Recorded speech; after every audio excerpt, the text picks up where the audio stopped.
The city of Arcata holds a unique position in the Humboldt Bay watershed. Not only does our small town sit right on the edge of the Humboldt Bay, but we also have 8 creeks that run through our city. What a lot of people still don't realize is that unlike wastewater, like when you flush the toilet or put water down the drain that goes through a water treatment plant, water from urban runoff, such as on a rainy day, when rain goes down the sidewalks or the gutter, goes directly into our storm drains, untreated, unfiltered, and ends up in our creeks, bay, and then later the ocean. So any pollutants that are making their way, whether that's, cigarette butts or even lawn and grass clippings, all of that is going directly into our watershed. Of course, all that water surrounding us really helps shape our community. Everything from our industry and economy to our recreation activities. We're home to hundreds of thousands of migratory birds and other marine species. So that makes our community really significant in the whole coastal community of California. And so we wanted to find a project that would help protect that and bring awareness to that. So we've painted 4 murals around the city of Arcata, and each is in an area where we see a lot of foot and bike traffic. We're hoping to reach the most number of people possible. So of course there's a mural painted on our downtown plaza, near the university in our town, near our community center, places where not only people are driving by, but can take the time to stop and look and really take in the concept of each mural. The Watershed Warriors program was created as an environmental education program that uses art as a tool for looking at the things that the students were learning. And it culminated in creating the first mural for the Downstream Designs program. The students had participated in several field trips, including a visit to the hatchery, kayaking on the bay, and a cleanup day at Shea Park. So we had another meetup where we all came together. We kind of talked about the things that we had seen and learned about the watershed and the issues that it was facing. And then we looked at examples of local and global artists that were using public art as a mode for social change. The students then had an opportunity to create their own call to action posters. Then we kind of looked at them all together, found some common themes, and then we designed a mural all together. The mural is on Alliance Road, and it depicts a steelhead jumping out of the storm drain. He's kind of surrounded by a bunch of garbage, which was inspired by what they had found at their cleanup day at Shea Park.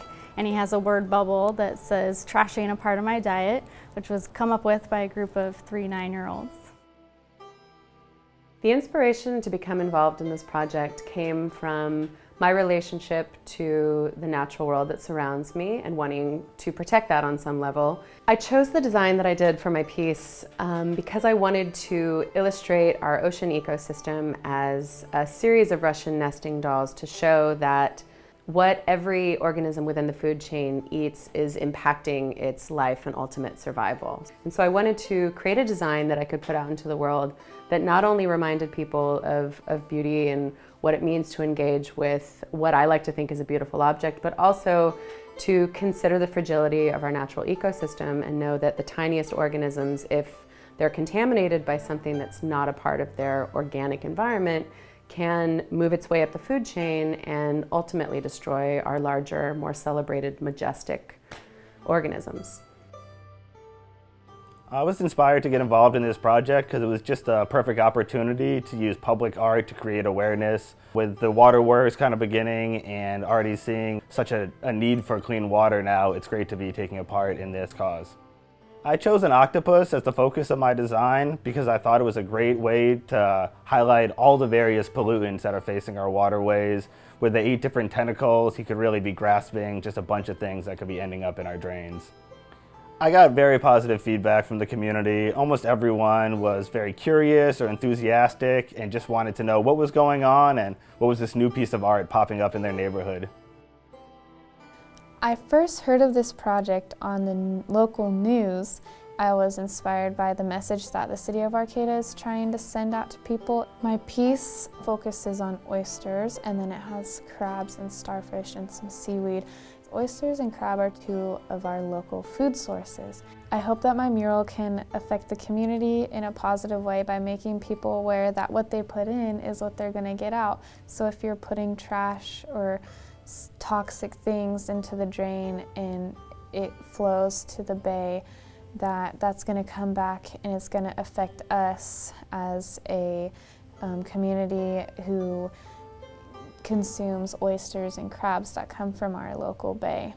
So we're hoping that now that these murals are painted in our community, that for years to come, whether it's locals or new students that arrive at Humboldt State University or tourists that are traveling through, that they can see these murals and be inspired and learn from them. You know, we learn so much from other cities by watching their own videos and seeing their projects. So we hope to inspire other communities and agencies to take on similar projects so that we can continue to spread this awareness.